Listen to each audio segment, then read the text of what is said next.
Est-ce qu'il travaille? Oui, il est au travail. Il est au service. Donc vous avez mis rigueur au nom. Je ne suis... Monsieur...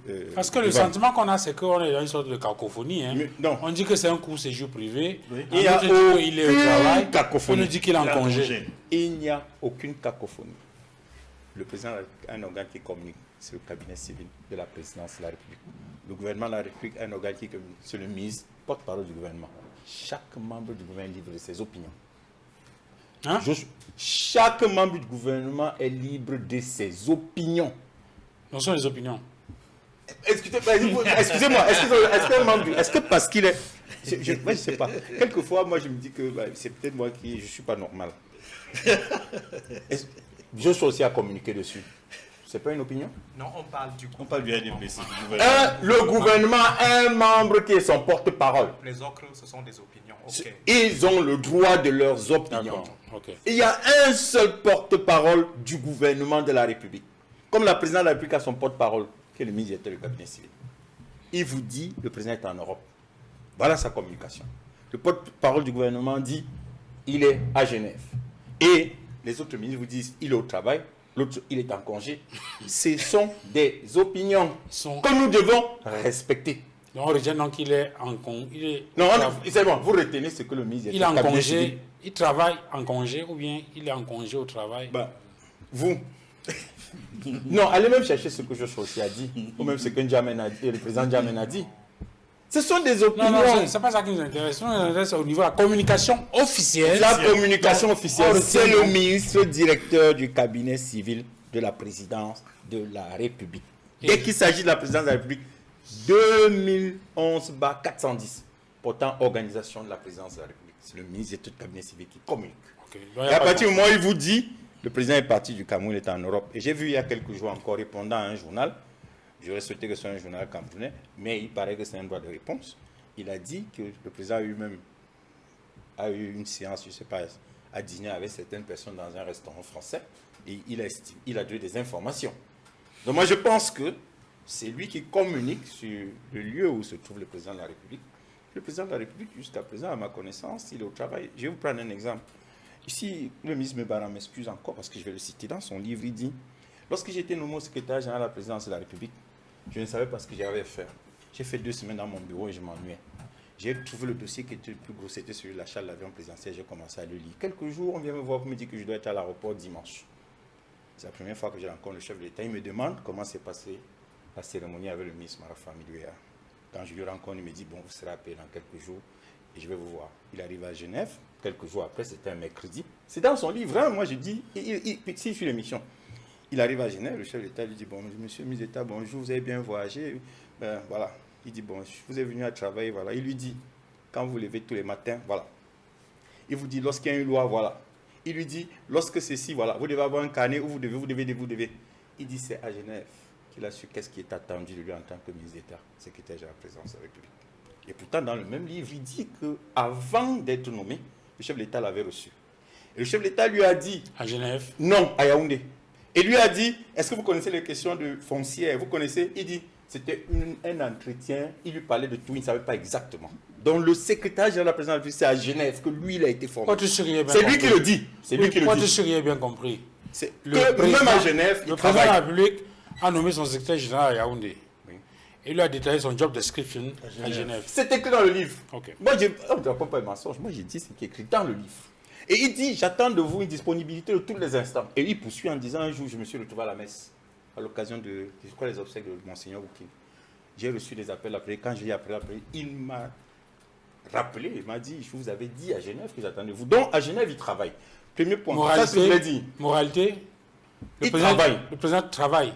Il travaille. Comme dirait le ministre Chiroma, il travaille même quand il dort, il travaille. Mais écoutez, vous avez entendu tout à l'heure, c'est peut-être pour ça qu'il y a quelques personnes qui l'ont vu, il a quand même eu 35%, parce qu'il a dit ce qui...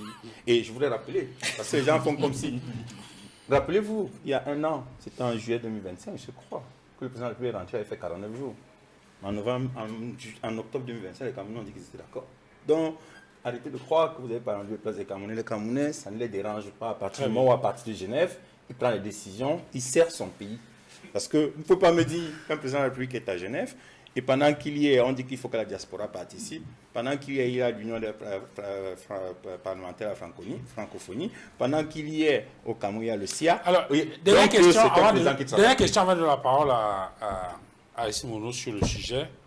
Alors, quand on dit court séjour, à quel moment est-ce que le séjour devient long? À partir de quel nombre de jours, par exemple, selon vous? Là, c'est une question d'opinion.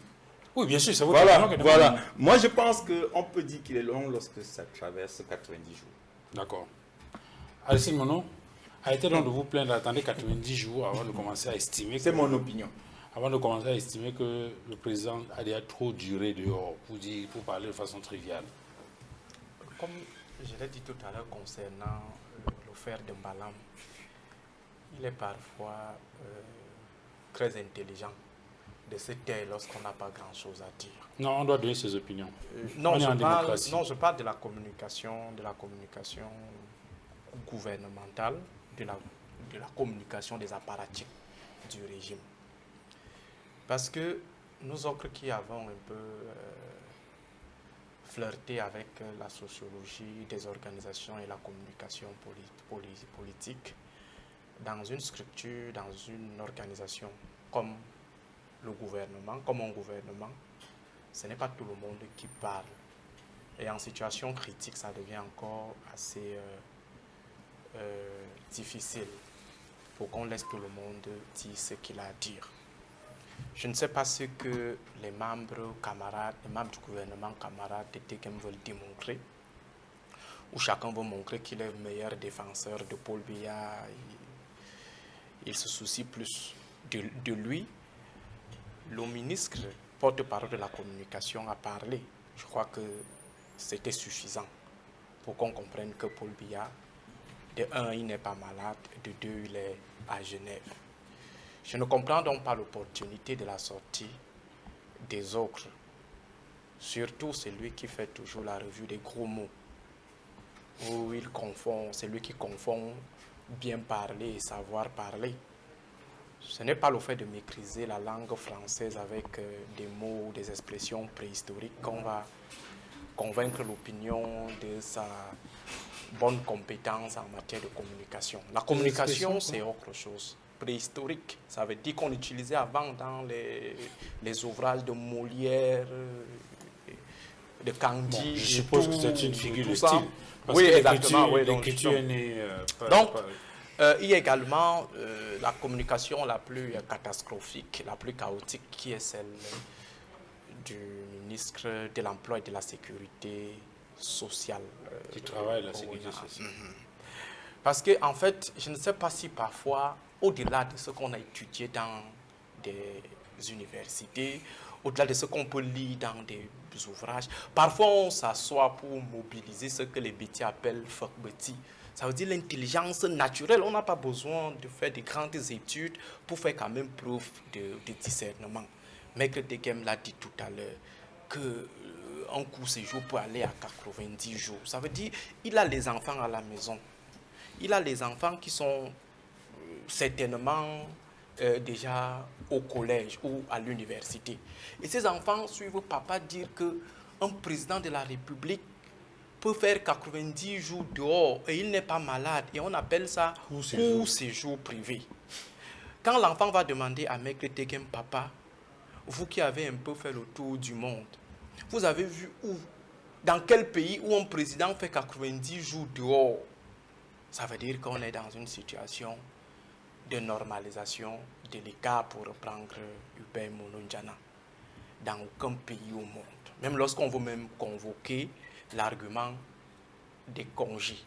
Dans aucun pays au monde, un président ne s'est retrouvé à l'extérieur pour des raisons non médicales, comme il y a en train de se retrouver actuellement.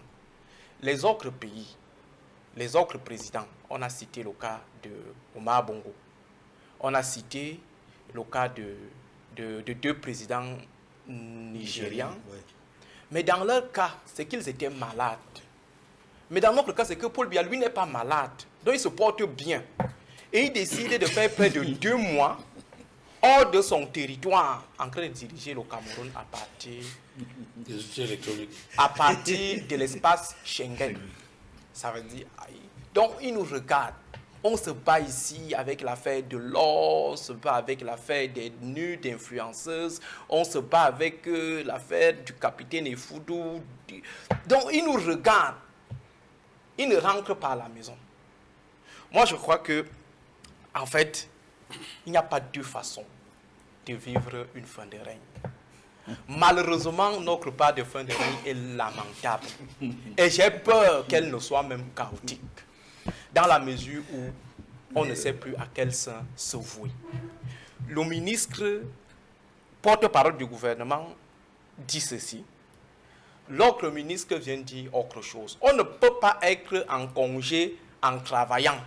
Ça veut dire, même si vous expliquez ça à un enfant du cours élémentaire 2, il ne va pas accepter cela. Ça veut dire que quelqu'un est en congé et il travaille. Le congé, c'est l'antithèse du travail. Ça veut dire que si vous décidez aujourd'hui, Duval, de prendre vos congés ici à Equinox, et qu'on vous voit encore dimanche sur ce plateau, vous n'êtes pas en congé. Vous ne pouvez pas être en congé en venant au travail chaque jour, comme l'autre a précisé, il s'appelle qui le ministre DCC. Il a dit que le président travaille quotidiennement. Quel est donc ce travail que le président fait là-bas qu'il ne peut pas faire ici à Yaoundé? C'est quel genre de travail? Il lui faut quoi? L'oxygène, de l'air,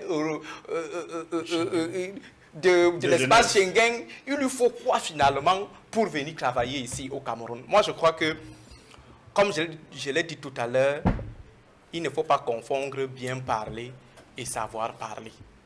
Si les membres du gouvernement avaient su parler, je crois qu'on ne serait pas dans cette situation.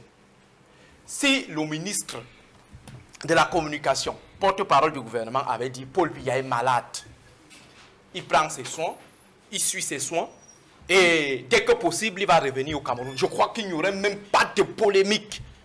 Mais comme ils ont cyborisé Paul Biya, cyborisé veut dire ils ont pensé que Paul Biya est un cyborg. C'est quoi un cyborg? Un cyborg veut dire un robot. Le robot, lui, ne tombe pas malade. Comment faire croire aux Camerounais que lui ne peut jamais tomber malade? Et je vous assure, depuis que Biya a pris le pouvoir, le gouvernement n'a jamais avoué un jour que ce monsieur est tombé malade. Pourtant, c'est un humain. Et à son âge, c'est normal que le président de la République soit malade. Même le pape est souvent malade, lui qui est, dit-on, en contact permanent avec Dieu chaque soir. Il tombe malade. Le président américain, qui a pratiquement toute la sécurité sanitaire la plus sophistiquée du monde, tombe souvent malade. Mais qu'est-ce qui manque à ces gens d'avoir l'humilité et l'honnêteté de reconnaître que c'est vrai? Nous le considérons comme le créateur. Mais il reste quand même qu'au-dessus de lui, il y a un plus grand créateur. C'est lui-là, ce n'est que lui qui peut ne pas tomber malade. Mais Paul Biya peut tomber malade. Je vous assure, si Sadi était sorti et avait dit aux Camerounais, là vous voyez là, votre papy est souffrant. Dès qu'il se rétablit, il rentre au pays. Je crois qu'on n'aurait même pas ce débat. Mais comme ils aiment toujours entendre qu'ils ont affaire à un surhumain, ils aiment entendre que non, Paul Biya, lui, il défie les lois de la nature, les lois de la gravité et tout. Par conséquent, il ne peut jamais tomber malade. Les voilà donc coincés. Et je vous assure, si, comme on a dit Paul Biya que son congé pourra aller jusqu'à 80 jours. Ça veut dire qu'après 80 jours, son congé sera expiré. Va expirer. À ce moment précis, on attend donc que Grigor vient nous dire quelle est sa part de code du travail déjà qui régit la fonction présidentielle ou le travail présidentiel. Il viendra nous dire quelles sont les dispositions du code du travail qui permettent à Paul Biya d'avoir donc ces plus 80 jours. Je crois que... Mais j'entends des petites voix à la maison qui indiquent qu'il peut y avoir des congés cumulés.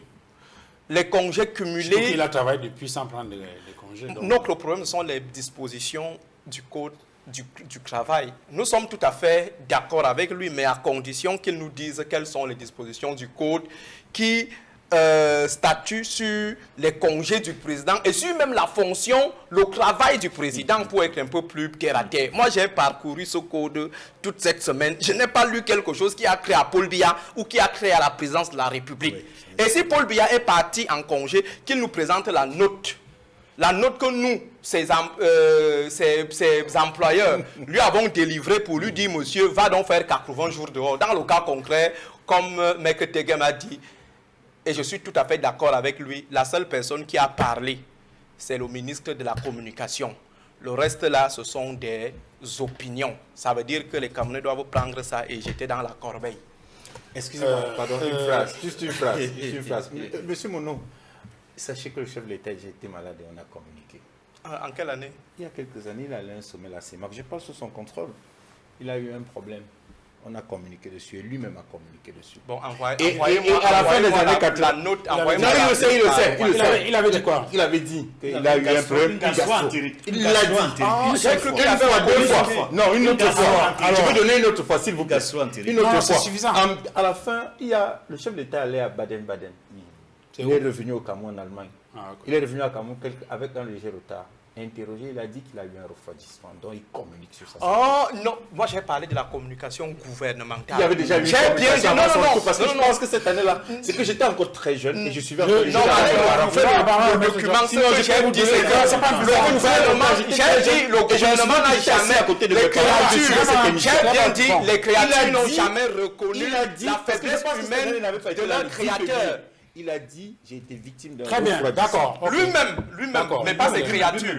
Mais pas ses créatures. Ok, bon, encore maintenant, le refroidissement, c'est quoi? Alors, Maître Calvin Job, sur cette question-là, finalement, pourquoi est-ce que ce n'est pas la rumeur persistante et la difficulté à avoir une information officielle qui crée tout ce cafarnaum autour du séjour du président de la République à l'étranger?